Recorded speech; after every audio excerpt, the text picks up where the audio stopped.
बड़ी पुरानी कहावत है, कहते हैं लगावेली काकी और बुझावेली काकी। कुछ वैसा ही सीन क्या नॉर्थ कोरिया और चाइना के बीच में है? क्या चाइना नॉर्थ कोरिया के साथ डबल गेम खेल रहा है और क्या प्रतिबंधों को लगवा रहा है नॉर्थ कोरिया पर? आखिर ऐसी खबर क्यों आ रही है जबकि नॉर्थ कोरिया उसका सबसे बड़ा पार्टनर माना जाता है? जानेंगे क्या है मामला। तो वहीं दूसरी तरफ एक और इंडस्ट्री अब दो देश मिलकर छीन रहे हैं चाइना से। वो इंडस्ट्री जिसमें चाइना की 95% बादशाह थी। जानेंगे आखिर क्या चल रहा है यहाँ पे। आइए जानते हैं इन खबरों को विस्तार से। जब महामारी का समय हुआ था ना, तब ये जो देख रहे हैं ना आप सीन, कुछ इस तरीके के सीन बन गए थे चाइना के पोर्ट के। चाइना के पोर्ट ठस्सम ठस थे और चाइना के पोर्टों में काम बंद हो गया था। कंटेनर्स की लाइन लग गई थी और ये कंटेनर्स निकल नहीं रहे थे। बहुत सारे कच्चे माल तो सड़ गए। पर दिक्कत क्या हुई आपको बता दें, दिक्कत ये हुई थी कि जैसे ही चाइना ने लॉकडाउन लगाया, दुनिया भर में भी सामान एक जगह से दूसरे जगह जाने में दिक्कतें होने लगी। क्यों दिक्कतें होने लगी तो आपको बता दें, बंद तो हुआ था चाइना, लेकिन चाइना के साथ साथ बंद हो गए थे कंटेनर्स भी। अब दुनिया के क्या सारे कंटेनर्स यहीं रहते हैं? तो आपको बता दें, रहते नहीं है। दुनिया के 95% कंटेनर्स चाइना के ही होते हैं और चाइना ही बेचता है, चाइना ही भेजता है। इसलिए चाइना का एकाधिकार है कंटेनर्स के मार्केट में। और उस समय दुनिया को बहुत पछतावा हुआ था, बहुत मुश्किलें खड़ी हो गई थी। जब चाइना की तरफ से कंटेनर्स ही नहीं मिल रहे थे तो सामान एक जगह से दूसरी जगह जाएगा कैसे? कभी शायद किसी ने ये चीज नहीं सोचा था। स्क्रीन पर आप देखिए, अभी भी चाइना कंटेनर्स मार्केट में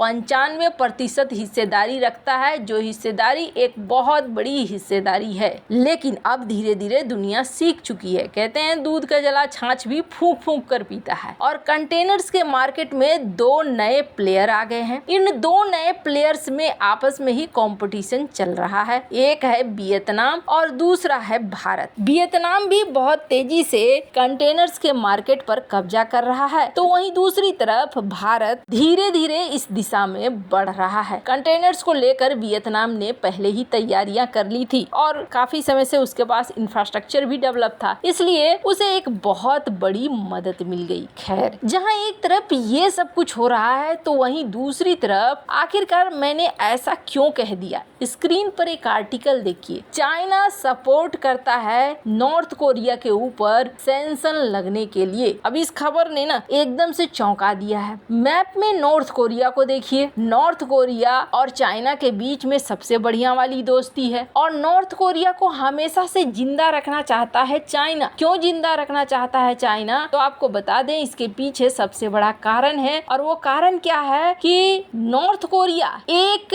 बफर जोन है चाइना के लिए। अमेरिका अगर कल की डेट में हमला करना चाहेगा तो नॉर्थ कोरिया उसके लिए एक बफर जोन बन गया है। अब ये आप कैसे समझेंगे तो आपको बता दूं, ये देखिए, यहाँ है साउथ कोरिया, यहाँ पर आसपास में अमेरिका नहीं है, लेकिन साउथ कोरिया और चाइना यहाँ पर अमेरिका की छाप है। साउथ कोरिया में अमेरिका ने मिसाइलों की तैनाती कर रखी है, अमेरिका ने बेस बनाकर रखा हुआ है और बीच में कौन आ जाता है? बीच में आ जाता है ये नॉर्थ कोरिया। तो बफर जोन के रूप में नॉर्थ कोरिया काम करता है। चाइना बहुत अच्छे से जानता है कि साउथ कोरिया अगर किसी की बात सुनेगा तो वो बात सुनेगा अमेरिका। जब मिसाइलों की तैनाती हो रही थी तो बहुत चिल्लाया भी था चाइना, ऐसा नहीं होना चाहिए, ऐसा मत करो, लेकिन बीच में उसने एक बफर जोन नॉर्थ कोरिया को जिंदा रखा। अक्सर आप देखेंगे नॉर्थ कोरिया के लीडर के साथ दो लीडर बहुत ही बढ़िया वाली दोस्ती रखते हैं। एक है चाइना के जिनपिंग और दूसरे हैं रूस के राष्ट्रपति पुतिन। दोनों की कई ऐसी तस्वीरें भी देख लेंगे। हाल फिलहाल में किम जोंग उन रूस भी घूम कर आए और चाइना के साथ भी उन्होंने बहुत दोस्ती वाले वादे किए और कहा कि हम चाइना का साथ निभाएंगे। चाइना को अगर आप देखेंगे तो चाइना को जज करना थोड़ा मुश्किल हो जाएगा आपको। क्यों? चाइना बहुत मदद करता है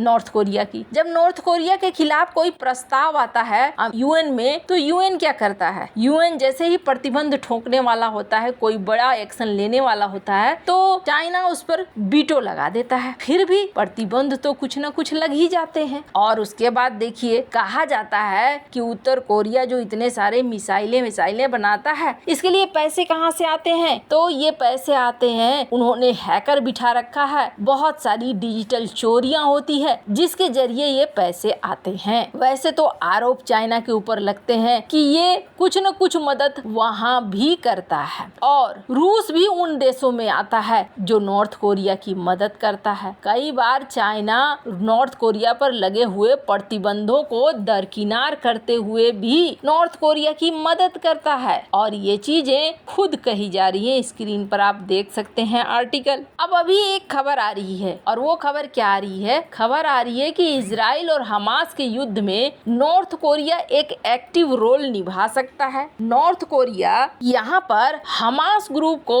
हथियारों का सप्लाई कर सकता है। अब क्यों कर सकता है हथियारों का सप्लाई? तो आपको बता दें, इसके पीछे कारण है। कारण यह है कि कल ही हमने आपको बताया था दुनिया भर से राजदूतों को वापस बुला रहा है और ये राजदूत वापस क्यों आ रहे हैं? तो आर्थिक कारण से आ रहे हैं और आर्थिक कारण से जब ये वापस आ रहे हैं तो नॉर्थ कोरिया अपनी आर्थिक आवश्यकताओं को पूरा करने के लिए इन हथियारों को बेच सकता है। नॉर्थ कोरिया क्या करता है? हथियारों के ऊपर बहुत ज्यादा ध्यान देता है और हथियार बनाने के लिए कई तरह के खनिज पदार्थों की भी जरूरत होती है। अब स्क्रीन पर जो कटिंग है उस कटिंग को देखिए, कम से कम $2.5 लाख का अल्युमिनियम ऑक्साइड ये कहाँ से लेता है? चाइना की कंपनी से इसने 2015 में लिया। इस तरीके के कई रिकॉर्ड हैं जिसमें दिखता है कि चाइना इसकी भरपूर मदद करता है। पर अब आरोप ऐसा क्यों लग रहा है? स्क्रीन पर इस कटिंग को देखिए। कहा जा रहा है कि यूएन में जो लंबी चौड़ी लिस्ट बैठी हुई है ना, जो लोग बैठे हुए हैं जो प्रतिबंधों के लिए